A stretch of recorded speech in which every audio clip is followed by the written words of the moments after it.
పొనగంటి కూర తెచ్చిన. పొనగంటి కూర తెంపుతున్నా. ఇక మా చుట్టాలలో అందరికి వ్యవసాయం ఉంది కానీ అక్కడ ఈడ కనబడదు ఫ్రెండ్స్.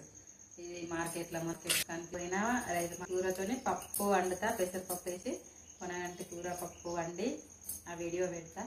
ఇదైతే అన్నట్ట ఫస్ట్ ఆయిల్ పోసుకున్నాం.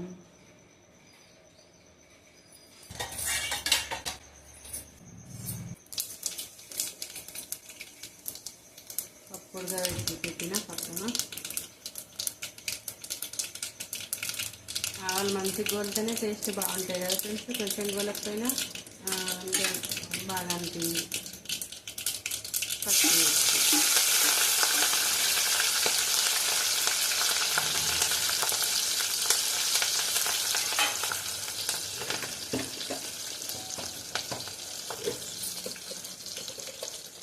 ఇక్కడంతా సాల్ట్ వేస్తా. పచ్చిమిరపకాయలు కొంటే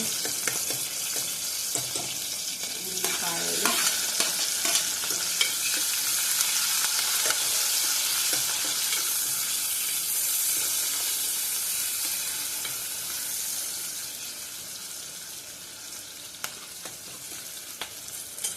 తర్వాత ఇంకా ఒక చిటికెడంతా మెంతి పొడి అనేది కరివేపాకు మన కొత్తిమీర లేనప్పుడు కొంచెం వేసుకుంటే పప్పు బాగుంటుంది. కందిపప్పులైనా వేసుకోవచ్చు, ఏ పప్పులైనా వేసుకోవచ్చు.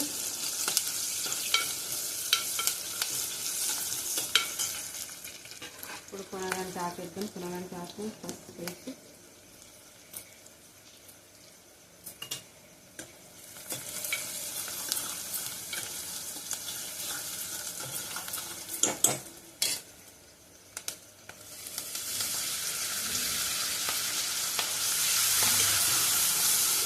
అమ్మటి వాసన వస్తుంటుంది. మెంతి పోయేసాం కదా, ఇంకా నేను అల్లం ఇంకా వేయను. కొంచెం గోరుగా చేద్దామని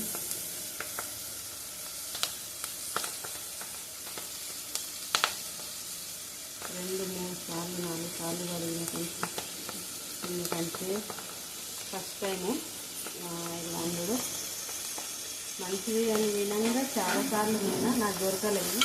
చేద్దామనిపించినప్పుడు నాకు అనిపించలేదు.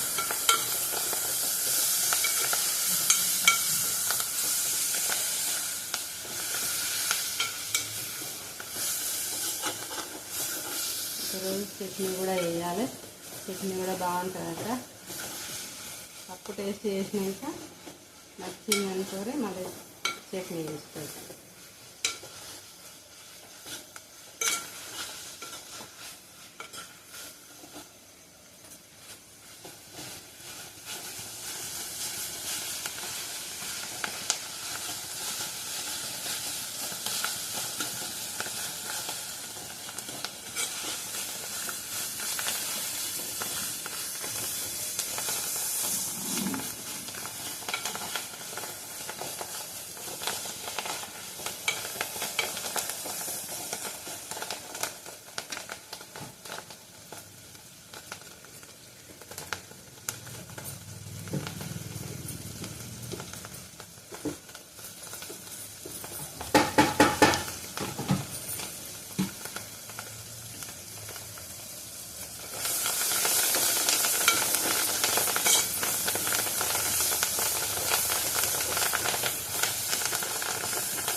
అల్లం వేసి ఫ్రెష్ ఉంది.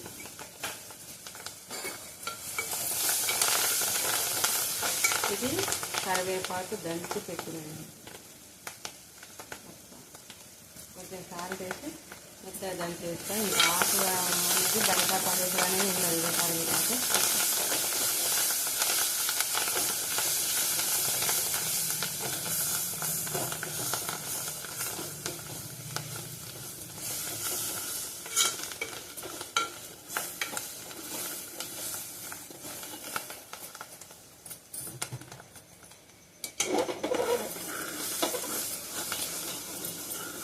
కుక్కర్ రిపేర్ అయింది ఫ్రెండ్స్.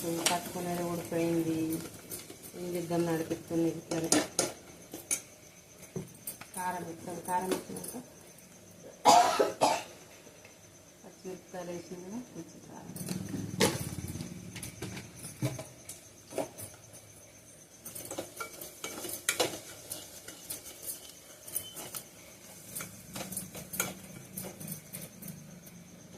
ఇంకొంచెం నేను పెసరపప్పు ఉడికించి పెట్టుకున్నాను.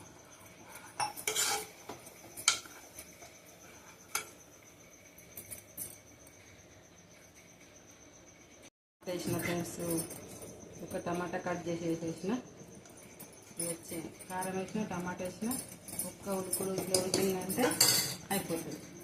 సాల్ట్ కూడా వేసిన కదా అప్పుడెంత ఇంకొచ్చింది తక్కువ.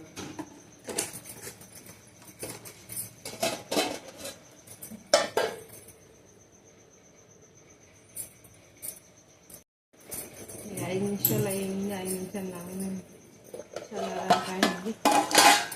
పప్పు దానికి వచ్చింది, ఎత్తుకొని తీసేసి దాన్ని వేస్తున్నాం.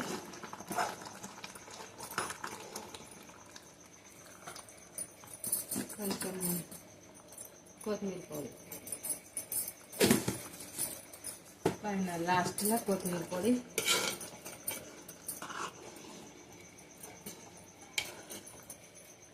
వేసి పుదీనా కూడా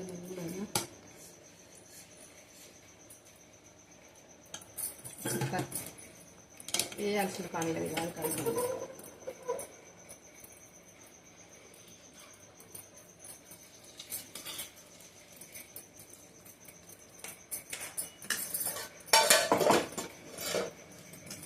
ఇది అయిపోయినాక అది వస్తున్నాం.